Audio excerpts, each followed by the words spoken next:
beaucoup de réactions positives de toutes ces gendarmeries qui ont tout de suite apporté soit des images, soit des vidéos. Et après, dans un deuxième temps, beaucoup ont envoyé des uniformes, des équipements, allant jusqu'à des véhicules, comme on a pu les voir aujourd'hui en exposition sur le parvis du musée. Parmi tous les partenaires que nous avons eus pour cette exposition, un certain nombre ont apporté une grande aide à cette exposition, notamment le Burkina Faso qui a apporté des technologies et notamment aussi des uniformes et aussi des aspects culturels à travers des statuettes comme la statuette de Yenanga qui a permis de mieux connaître finalement tout l'aspect à la fois organisationnel, missionnel, mais aussi on peut dire culturel de ces gendarmeries comme la gendarmerie du Burkina Faso par exemple. Même si on a tenu à faire une introduction historique, le propos d'exposition, le propos central, c'est de montrer les gendarmeries actuelles qui existent actuellement avec leurs moyens modernes et comment finalement elles ont évolué pour arriver à des modèles parfois un peu différents, mais qui véritablement sont des formations modernes, des institutions modernes qui répondent aux exigences de crise de sécurité actuelles. C'est en fait le prolongement direct d'une réflexion qu'il y a quelques années. En 2013, on a réalisé à Paris, à l'école militaire, avec la Sorbonne, l'université de la Sorbonne, un colloque sur les gendarmeries du monde de la Révolution française à nos jours. Et là, on est allé de surprise en surprise, parce que moi je partais sur une quinzaine, une vingtaine de gendarmeries. Et de recherche en recherche, on est arrivé à 45. Et m'est venue par la suite l'idée de rassembler toutes les informations et de sortir, publier un annuaire sur les gendarmeries du monde. Le général d'armée Véchamp, inspecteur général des armées et gendarmeries, voyant le travail qui avait été fait, il me dit « mais pourquoi vous ne feriez pas une exposition sur les gendarmeries du monde ?» Il est vrai qu'on avait les matériaux, on avait rassemblé le tout. Et voilà comment je me suis lancé donc dans cette aventure. Ça a été quand même un travail de longue haleine, puisque ça fait à la fois c'est assez court puisque ça a été que sur une année, mais en même temps ça a été une année très chargée. Et les principales difficultés, ça a été de maintenir le contact avec les gendarmeries, qui bien entendu sont absorbées par leurs priorités locales ou nationales. Et donc il a fallu souvent garder le contact et entretenir le contact pour pouvoir ensuite récolter les nombreux objets qu'ils ont apportés pour l'exposition internationale. Ce travail a débuté il y a plus d'un an, à l'été 2016, et donc nous avons pu contacter les différentes gendarmeries dans le monde grâce à la direction de la coopération internationale et aux attachés de sécurité intérieure qui existent dans les ambassades de France à l'étranger, et ça a facilité en fait le contact avec ces différentes gendarmeries. C'est très intéressant, ça nous permet de découvrir les autres pays. Nous, on connaît nos gendarmes à nous, français, et là c'est l'occasion de voir les différents uniformes des autres pays, de voir un peu leur cadre aussi, de voir, là on a l'occasion aussi de voir leurs véhicules, donc c'est très intéressant, c'est enrichissant. Eh bien écoutez, c'est une très belle exposition, c'est primordial que l'on sache que dans ce monde, il y a des gendarmeries qui ressemblent à notre gendarmerie française. Bon, bien sûr, il y a des variantes, ils n'ont pas toujours... apparemment, je pense qu'ils font les mêmes missions, ils remplissent les mêmes missions. Mission de sécurité, mission de maintien de l'ordre, etc. Bu önemli olduğu için ilk biz başvuruyu biz yaptık katılacağız diye. Buradaki geçmişi çok eski olan bir millet olarak burada bulunmak zorunda hissettik kendimizi. On a entendu parler de l'exposition et du défilé avec toute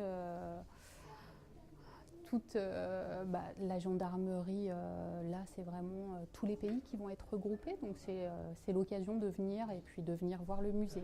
L'exposition ici à Milan, au musée de la gendarmerie nationale sur les gendarmeries du monde, c'est une initiative remarquable qui vraiment permet de montrer aux gens, au public, comme les modèles gendarmerie, carabinieri, guardia civile, garde républicaine, avec plein de noms, et un modèle de succès dans l'histoire et dans le monde entier.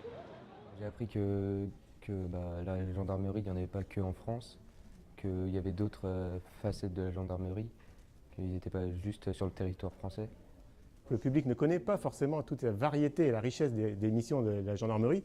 Et là, on a pu voir à travers ces différentes gendarmeries à travers la planète la richesse de leurs missions.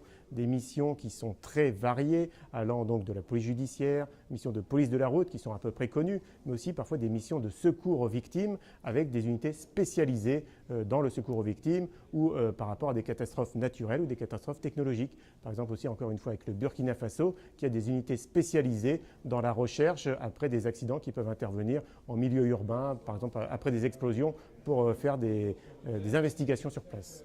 Cette exposition vise plusieurs publics. Un grand public national français. Éventuellement des publics étrangers en résidence en France. On va essayer de motiver les consulats pour leur dire si vous voulez voir votre pays sous un angle nouveau et intéressant en France, venez voir. Ce que je voudrais aussi, mais comment l'atteindre, c'est que cette exposition serve à quelque chose de plus fondamental.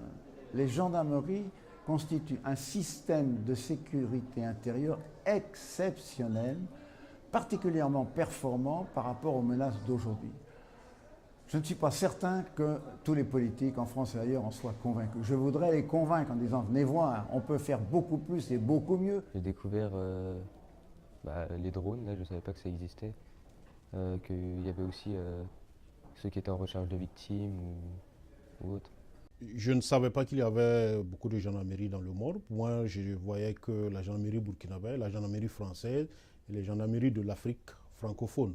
Mais j'ai été ragaillardi de voir qu'il y a beaucoup de gendarmerie dans le monde. J'en connaissais évidemment beaucoup parmi les gendarmeries sœurs, notamment européennes ou de l'Amérique du Sud, avec lesquelles on a eu l'occasion de partager des expériences, de coopérer.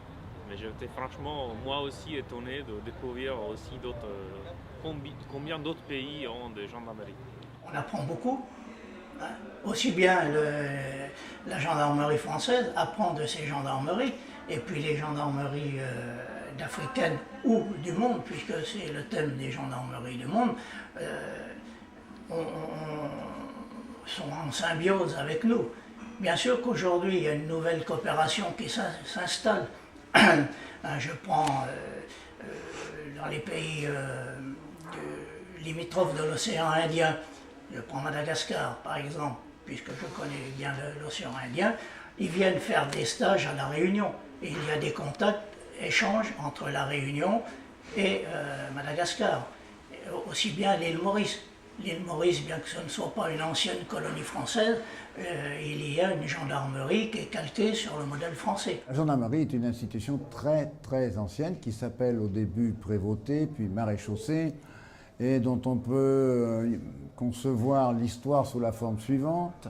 Une conception de la gendarmerie à partir de, disons, ce qui porte sur le 15e et le 16e siècle.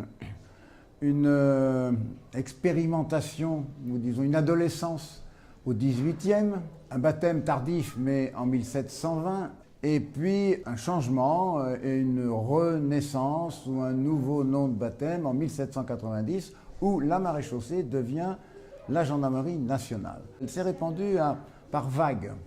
D'abord exclusivement ou quasi exclusivement française. Elle connaît une première vague d'expansion, surtout en Europe, à partir de 1791.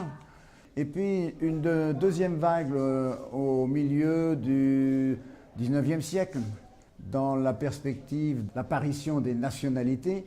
Chaque nouvelle nation veut sa gendarmerie pour manifester d'une manière ostensible son indépendance. Une autre vague que l'on peut ensuite située après la Première Guerre mondiale, une vague coloniale, bien sûr, hein, puisque toutes les colonies et toutes les armées qui participent à l'expansion coloniale de la France vont être accompagnées de gendarmes. Türk tarihi yaklaşık 5000 yıllardan bir geçmiş olan bir Türk tarihi var. Türk tarihi var. Fransa'dan sonra dünyada en eski jandarma Türkiye'de kurulmuş. O yüzden de bu faaliyette bulunma zorunluluğumuzu hissettik. Dünya tarihi boyunca da Türkler her zaman dünya barışına önemli katkıda bulunduğu için de bizim burada olmamız gerektiğine karar verdik ve biz de bu faaliyete katıldık. Dünya diğer jandarmalara görerek bilgi alışverişinde bulunabiliyoruz. Bizdeki olan teknolojiyi onlara tanıtabiliyoruz. Onlarda olan şeyleri yani karşılıklı bir iletişim içerisinde olmak her zaman avantaj sağlar. O yüzden hem bilgi alışverişinde bulunuyoruz hem de değişik kültürleri tanıyoruz.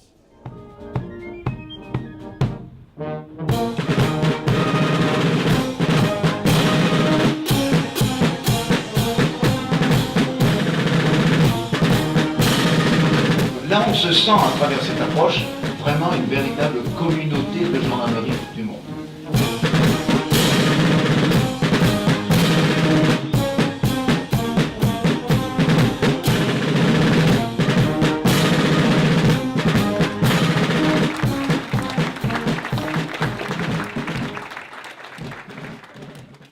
bloqué sur l'Europe, mais c'est vrai que de voir dans d'autres pays, on a eu l'occasion de voir la Chine, de voir dans les pays africains, donc c'est vraiment très intéressant de pouvoir voir autre chose que nos propres gendarmes à nous, leur propre uniforme.